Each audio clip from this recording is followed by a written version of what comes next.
Knowledge strengthens belief. Study and open learning leads to understanding God. It is because truth wants to be explored. Truth doesn't hide. It doesn't shy away from questioning. Ang takot sa questioning, ang takot sa investigation ay ang kasinungalingan. Pero ang truth, hindi yan takot sa ganyan. Gusto nga ng katotohanan na mas inaaral siya, mas ina-explore siya because it is the truth. Sabi ng religion, huwag mag-aral. Kasi pag nag-aral ka, magiging pilosopo. Yan ngang term na pilosopo sa Tagalog, napaka-negative ng connotation, di ba? Pag pilosopo. Pero ang totoo, pag sinabi mong pilosopo, philosopher. So it's supposed to be positive. It's supposed to mean that you are a thinker. Pero ganun nga naging turo ng religion. Religion discourages learning. Religion discourages study. Religion casts fear in the form of forbidden knowledge. Yun ang sinasabi ng religion, ay wag yang aralin, forbidden knowledge. Pero anong sabi ng Panginoong Hesus? John 8:32, you will know the truth, and the truth will set you free. Ang direksyon na itinuturo ng Panginoong Hesus patungo sa kalayaan sa pamamagitan ng katotohanan. And because knowledge strengthens our belief in God, we need to teach others. We need to teach others, and we also need to help those who teach others about God and Jesus. Dapat patuloy tayo nag-aaral, patuloy tayo nagtuturoan. At higit sa lahat, kung hindi man kayo yung nagtuturo yourself, abay tulungan, suportahan yung mga nagtuturo, yung naglalaan ng kanilang panahon, ng kanilang energy to teach about God and Jesus. Romans 10:14-17, how can people have faith in the Lord and ask Him to save them if they have never heard about Him? Tama naman, ang linaw. And how can they hear unless someone tells them? Verse 17, no one can have faith without hearing about the message of Christ. So talagang kailangan naman may nagtuturo. Kailangan merong nangunguna sa pag-aaral. Kasi doon natin na-develop ang higit na pagkakilala, ang higit na pagkaalam natin tungkol sa Diyos. 2 Peter chapter 1 verse 5, for this very reason, make every effort to add to your faith goodness, and to your goodness knowledge. Pero hindi pa yan ang usapin natin ngayong umaga. Paano kung nahihirapan kang maniwala base sa iyong mga nakikita at nalalaman? Paano kung talagang hindi mo maintindihan ang mga higher lessons about Jesusness? Paano kung hindi mo lang talaga siya magets? Bagaman pinagtitibay ng kaalaman ng ating mga paniniwala, paano pag hindi mo talaga magets? Hindi mo mag-graduatean yung mga una mo nang nalalaman, or nahihirapan ka lang talaga na umunawa. Hebrews 11 verse 1. Faith makes us sure of what we hope for and gives us proof of what we cannot see. Pumapasok ngayon ang pananampalataya. Believe and have faith. Yan ang ating shared reflection ngayong umaga. Believe and have faith. Not everything can be understood by the human mind. It cannot be understood because probably the concept that is being studied is not yet developed at a given time. Meron mga hindi nauunawaan basta-basta ng mga tao kasi maaaring yung mga konsepto ay hindi pa buo sa mga panahon na kung saan siya ay inaaral. Kagaya halimbawa, noong unang panahon, natatandaan nyo yung term na mind over matter. May panahon noon na weird ang lahat ng tao sa kataga na yan. Parang, yun. Di ba? Anong kakaibang turo yan? Noong araw, weird ang mga tao dun sa topic na mind over matter dyan sa terminology na yan. Alam niyo ba yung tinutukoy niyan? Ang sinasabi niyan, yung kaya mong pagalawin ng isip ang isang bagay Mind over matter today is already a reality. Such is the case of mind-controlled prosthetics. Halimbawa, yan nakikita niyong picture, prosthetics yan. Putol kasi yung isang bahagi ng katawan niya at dyan sa picture, putol yung kanyang braso. Pero yung ikinabit na bagay doon sa pamalit ng kanyang braso, kaya niya nang pagalawin ng kanyang isip. Mind over matter. So you see, 10 years ago, 20 years ago, 30 years ago, 40 years ago, ay, ang weird. Kasi nung panahon na yon, hindi pa buo yung konsepto ng kaisipan. But over time, as knowledge grow, technology progress, science progress, nagiging understandable na yung concept. At hindi yan fake news, binerify ko yan, hoy. Yan ay isang illustration, yan ay isang picture from the Johns Hopkins University Applied Physics Laboratory. Some people still find the idea of vibrations, frequencies, and wavelengths parang weird pa rin, yung mga usapin na vibration, frequency, wavelength. They still find it weird. Pero araw-araw tayong gumagamit ng Bluetooth. Araw-araw tayong gumagamit ng Wi-Fi. May mga bagay na hindi lang natin magets kasi hindi pa arok ng pangunawa natin. Hindi pa. Pero darating yung time, darating yung opportunity, darating yung maturity na maiintindihan natin siya. Kagaya dun sa kwento ng mga disciples, John 12:16, at first, Jesus' disciples did not understand. Sila rin di nila nauunawaan yung ginagawa at tinuturo ng Panginoong Hesus noon. But after he had been given His glory, they remembered all this. Everything had happened exactly as the Scripture said it would.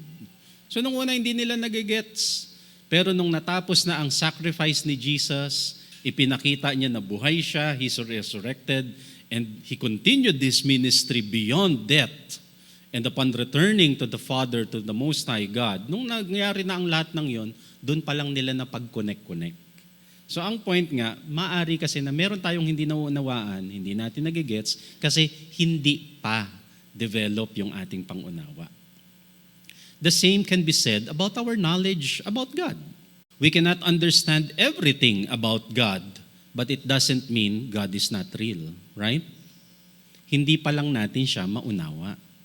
So, being unable to understand something doesn't mean it is not real. Hindi porke hindi mo magets, hindi na siya totoo. Hindi mo pa lang siya magets. Pero nandun na yan. The same can be said about God. The same can be said about the kingdom of God. Hindi natin siya lubos-lubos na naaarok. Nakakapag-attempt tayo na mag-study, mag-discuss, at meron tayong paunti-unti na mga nauunawaan, pero ang lawak-lawak pa ng hindi natin nakikita. Buti na lang, God's grace meets us at our level of understanding. Ganon kabuti ang Diyos.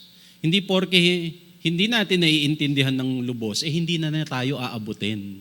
Mas hindi nga natin nagigets, siya na nga yung nag-a-adjust. Kasi nga hindi natin magets. Yun ang kagandahan ng grace. Yun ang kagandahan ng biyaya. Sa pananaw ng biyaya, Diyos ang umaabot sa ating kakulangan. In points where there is lack of understanding on our part, God will meet us halfway. So hindi mo magets, o siya, basta kakatagpuin pa rin kita. Kasi love kita. Sabi ng Diyos sa atin. Like the case of Zacchaeus. You remember the story of Zacchaeus, right? Nung nakidinner si Jesus sa bahay nila at yung buong barangay, baka yung buong distrito ng kanilang lugar galit kay Zacchaeus for whatever he did. At natauhan, naliwanagan si Zacchaeus because of the visit of Jesus. Luke 19:8-9.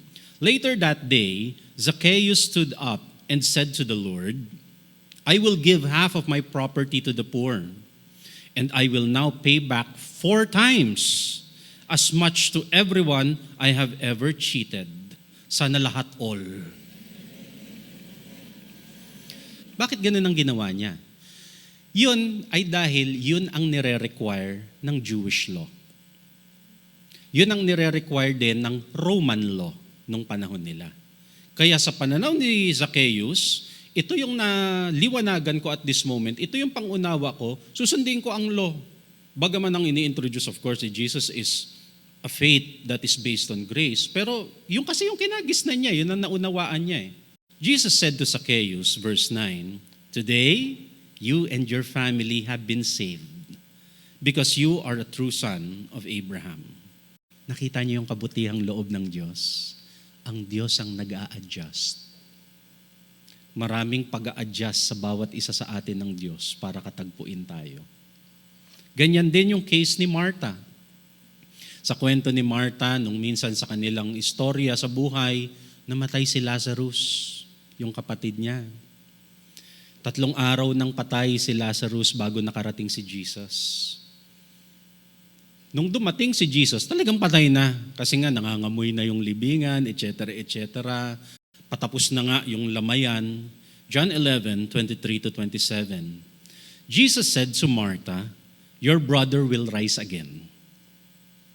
Martha answered, "I know he will rise again in the resurrection, in the last day." So iba pa yung pangunawa ni Martha. Kasi if you remember mga previous discussion natin, sa Jewish faith nga walang resurrection of the dead. The Sadducees never taught about the resurrection of the dead. And the Sadducees were the ruling priest of the temple. Merong gap yung pangunawa ni Martha at yung kaalaman ni Jesus. Pero yun ang naiintindihan ni Martha eh. Sumagot si Jesus.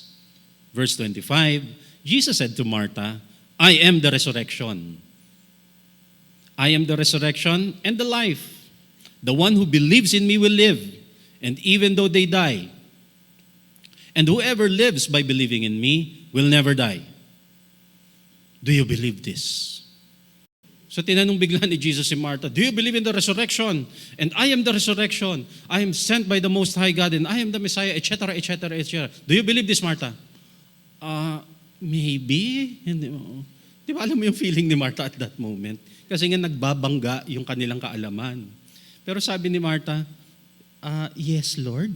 Di ba? Parang tama kaya yung answer ko? "Yes, Lord," she replied. "I believe that you are the Messiah." Sige na, hindi ko mamagets. You are the Messiah, you are the Son of God who is come into the world. At alam natin yung ending ng kwento. Nabuhay nga ang Lazarus. God adjust. Jesus made the adjustment kahit hindi nila nauunawaan. At sila, tayo, kapag naniniwala tayo ng taos sa puso, when we believe sincerely in our hearts, God honors our faith. Kinikilala ng Diyos yung pananampalataya natin, bagaman or kung anuman ang level ng ating pagkakaalam sa pananampalataya na yun. Ang importante, God meets us halfway. God gives higher blessings to those who believe and have faith. Kahit pa hindi nagigets, kahit di nauunawaan, parang si Martha, sige po, hindi ko man talaga nagigets yan. Hindi pa ako uma-attend ng Deeper Water series ni Pastor Ed Lapis. Pero hindi ko man nagigets, sige Lord, naniniwala ako dyan. God gives higher blessings to those who believe and have faith. Kagaya ni Thomas. Naalala niyo rin yung kwento ni Thomas. Pagkatapos mapako ng Panginoong Hesus, nabuhay siya muli, may mga disciples na nauna nang nakakita sa Kanya. John 20:25 and 29, the disciples told Thomas, "We have seen the Lord." But Thomas replied, "I won't believe it. I won't believe it unless I see the nail wounds in his hands, I put my fingers into them, and place my hand into the wound in his side." Kasi as far as visual evidence is concerned, alam natin pare-pareho na may pinako ang kanyang kamay at pwedeng i-shoot pa nga yung daliri diyan, at nakita natin pare-pareho na sinibat siya sa tagiliran at pwede mong i-shoot yung braso mo doon sa laki ng sugat. So I will not believe kahit na anong report nyo diyan. But we know what happened. Then Jesus told Thomas, "You believe, Thomas, because you have seen me. But you know what? Blessed are those who believe without seeing me." Blessed are those who believe in Jesus, even though they do not personally see Jesus. They have not walked beside Jesus, literally. But if you believe, you are blessed. Napakalalim nun. And from these samples na pinag-uusapan natin, we can say that reality is not limited to what we understand. Reality is not confined to the boundaries of our knowledge. Reality actually transcends our understanding. Hindi porke hindi natin nagigets, hindi natin nauunawaan, hindi siya totoo. Pero meron talagang mga bagay na hindi natin lubos na mauunawaan. And that should not bother us. That should not affect our search and walk with God. It should not bother us when we don't understand things. And if that is the case, accept the unknown. Be comfortable with uncertainty. Kaya alam nyo, ang kagalang-galang talaga na teacher, yung kayang sumagot ng hindi ko alam or hindi ko pa alam. 2 Corinthians 5:7, "For we live by faith and not by sight."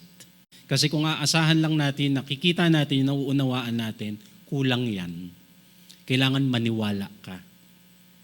Hindi lang dahil hindi natin nakikita ang isang bagay ngayon, hindi lang dahil hindi natin nahahawakan ang isang bagay ngayon, ay hindi na siya magkakatotoo. There was this bleeding woman in the ministry of Jesus na meron siyang malubhang sakit. At that time, hindi pa advance ang mga science, ang dami-dami niya niyang lilapitan ng mga manggagamot, naubos na ang kanyang mga pananalapi, naubos na ang income niya, yung mga savings niya, nawala na halos ang lahat sa kanya sa pagpapagamot para lang gumaling. 12 years niyang binibit-bit yung sakit na yun. Walang makaunawa, walang makaintindi, walang makagamot sa kanyang sitwasyon. Pero ano ang nangyari sa kanyang encounter with Jesus? Matthew 9:21-22. So, andun si Jesus sa lugar na kung nasaan siya. Ang daming crowd, nagsisiksikan, bleeding nga ibig sabihin nanghihina. Wala sa mood, walang gana yung pangangatawan, walang lakas. Pero nagsumiksik siya at ang sabi pa niya, sinabi ng babae sa kanyang sarili, mahipo ko lang ang damit niya, ay gagaling ako. Mahipo ko lang. At hinipo nga. What happened next? Lumingon si Jesus at pagkakita sa babae ay sinabi, "Anak, lakasan mo ang loob mo. Lakasan mo ang loob mo. Pinagaling ka ng iyong pananampalataya." At gumaling nga ang babae ng mga sandaling yun. Because she believed. She believed. Gumaling nga. She was healed. Hindi porke walang nakakaintindi, hindi na pwedeng mangyari. Limitless blessings come to those who believe. Are you ready to believe? 1 Peter 1:8, "You have not seen Christ, but still you love Him." Sinusulatan ni Peter yung mga believers, yung mga sumusunod na kay Jesus, way past after Jesus resurrected and went back to the Father. So wala na si Jesus dito. Kaya ang sinasabi niya, you have not seen Christ, but still you love Him. You can't see Him now, but you believe in Him. You are filled with a wonderful and heavenly joy that cannot be explained. Abot-abot na galak at pagpapala ang sumasa inyo na hindi kayang ipaliwanag dahil sumusunod kayo sa isang bagay na hindi rin maipaliwanag. Kasi paano mo ipapaliwanag yun? Hindi nyo nga nakita si Jesus pero naniniwala kayo sa Kanya. Hindi nyo nga nakita si Jesus pero sinusunod nyo yung turo niya. Paano hindi abot-abot na pagpapala ang sasa inyo sa ganung pagkakataon? Kaya, hindi ibig sabihin na hindi natin nakikita at nahahawakan, hindi siya magkakatotoo. Pwedeng mangyari ang lahat ng hindi inaasahan. Basta maniwala. Maniwala. Matthew 7:7, ask and it will be given to you. Seek and you will find. Knock and the door will be open to you. So, knock and the door will be open kasi nakasara siya. Seek and you will find kasi hindi siya makita. Ask and it will be given kasi wala siya sa iyo. So hindi porke nakasara siya, hindi porke wala siya sa iyo, hindi porke hindi mo siya makita, hindi na siya mapapasa iyo. Kasi when you ask, when you seek, when you knock, it will be provided for you if you believe. Kaya mga kapatid, mga kaibigan, ang challenge talaga, maniwala. Every Sunday, ang laki-laki ng ngiti sa loob ng puso ko. When I look at us, hindi pa rin ako makapaniwala na nasa One Ayala tayo nag-worship. Diba? Isang maliit na grupo na nagsasama-sama online. Tapos nung nawala yung mga lockdown restrictions, nagkikita-kita pa unti-unti. Naging Rockwell. I cannot imagine how we have made it happen na nasa One Ayala tayo bigla. I cannot believe how God works. And I can just imagine ano pa ang gagawin ng Panginoon sa atin. And that makes me smile. That makes me smile.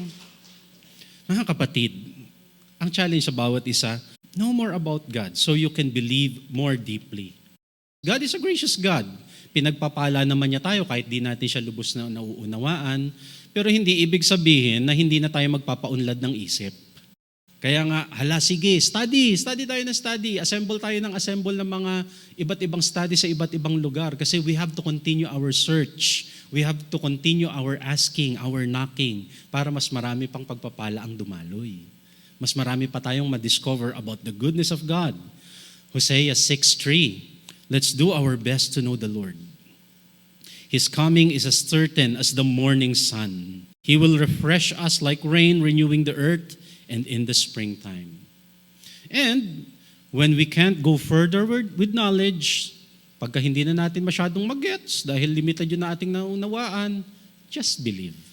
Hebrews 11:6, it is impossible to please God without faith. And if I may add, it is impossible to activate God's power without faith. Anyone who wants to come to the Lord must believe that God exists and that He rewards those who sincerely seek Him. Take note of that last part. Nagre-reward ang Diyos ng mayaman dun sa mga talagang naghahanap sa Kanya. When you seek the Lord sincerely, mayroong blessing sa dulo. Kailangan maniwala ka. Kailangan maniwala ka. At kapag ka naguguluhan at parang tila nagkakawindang-windang ang isip sa dami ng mga iniintindi, my friends, my brothers and sisters, mga kapamayanan, overcome unbelief and step into a life of limitless possibilities and blessings. Lagpasan ang kakulangan sa pananampalataya. Pwedeng hingin sa Diyos na, Lord, tulungan niyo naman na bawasan yung unbelief ko. Pwedeng hingin sa Diyos na, Lord, dagdagan niyo naman yung faith ko. Pwede yung hingin. Kagaya nung minsan merong lumapit sa Panginoong Hesus, inilalapit niya yung anak niya. Lord Jesus, kung may magagawa ka, please. Sabi niyang gano'n. If you can do something. Sabi ng Panginoong Hesus, Mark 9:23-24, ang sagot ni Jesus, if you can. Anong if you can? How dare you say if you can? Parang ganun pa nga yan. If you can, said Jesus, everything is possible for one who believes. Do not question the giver. Do not question the giver because the giver will give. The giver is gracious. The giver is loving and He is all-powerful. Kaya niyang ibigay. So, the question is not on the giver. The question is upon those who ask. Do you really believe that it can be provided to you? Do you sincerely believe in your heart na ibibigay yan? Kaya tama yung sagot ng tatay. Verse 24, immediately the boy's father exclaimed, I do believe, tama po kayo, I do believe, help me overcome my unbelief. Tama po kayo. Maniniwala na ako mula ngayon, tapos tulungan niyo pa nga po ako na lalong pagtibayan ng aking pananampalataya. So you see, pwedeng hilingin sa Diyos na, Lord, tulungan niyo nga ako na mag-believe pa more and more para mas ma-experience ko kayo more and more. Do not question the giver. Ang dapat na question nandoon sa mga receiver. Mga kapatid, believe not only in what you think is possible, have faith, especially when things seem impossible. Kung doon ka lang mag-i-stick sa mga possible, di ba, feasible, faith ba yun? Possible naman pala. Pero doon ka lalo tumindig sa mga bagay na parang hindi posible, parang hindi kaya, pero by faith, I will. Ano yung mga by faith, I will ninyo, mga kapatid? Naisip nyo na yun ngayon? Sige nga, isipin nyo ngayon. Ano yung mga bagay na matagal nyo nang kinikimkim sa puso nyo na pero nag-hesitate kayo na talagang ituloy? Kasi baka hindi pwede. Tapos sabihin nyo rin, in Jesus' name, by faith, I will. Kapag mas mahirap maniwala, kapag tila mas mahirap abutin, mas tibayan ang pananampalataya. There are really some things that are beyond our understanding. And in such situation, it is important to have faith and to keep believing. God rules. Nagahari ang Diyos. God rules and God is moving according to your faith. So kapag naguguluhan, kapag nadidiliman sa panahon, kapag tila nakakalito ang mga sitwasyon, maniwala, magtiwala, manampalataya. Gawin ang lahat ng yan sa pangalan ng Panginoong Hesus. Father, increase our faith. Lord, in Jesus' name we ask you, please help us overcome our unbelief, help us overcome our disbelief, and increase our faith.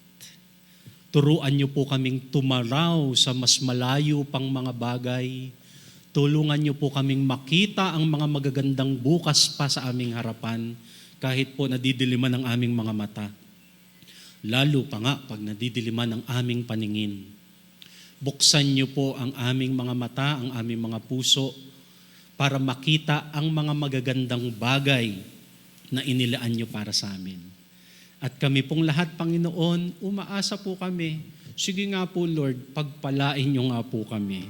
We ask this all together in Jesus' name.